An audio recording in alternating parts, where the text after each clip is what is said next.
Hi అండి అందరికీ. నేను బెల్లం మోవ్ చేస్తున్నానండి. ఇది ఒక స్వీట్, చాలా బాగుంటుంది. బెల్లం తగినంత తీసుకొని ఎంతైనా తీసుకోవచ్చండి, నో ప్రాబ్లం.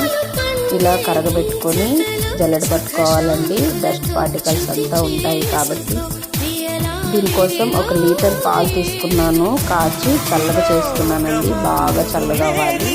ఇదిగోండి, ఇలా తీగ పాకం వచ్చే వరకు వేస్ట్ చేసి స్టవ్ ఆఫ్ చేసుకొని కొంచెం కొంచెం పాలు యాడ్ చేసుకుంటూ కలుపుతూ ఉండాలండి.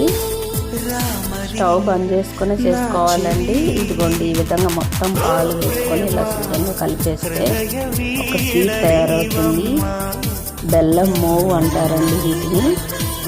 పాత రోజుల్లో ఇలాగే చేసుకొని తినేవాళ్ళండి. చాలా మంచిదండి, హార్ట్కి కూడా చాలా మంచిది. ఇలా బెల్లం మోవ్ అప్పుడప్పుడు చేసుకొని తినండి, మీకు నచ్చుతుందండి.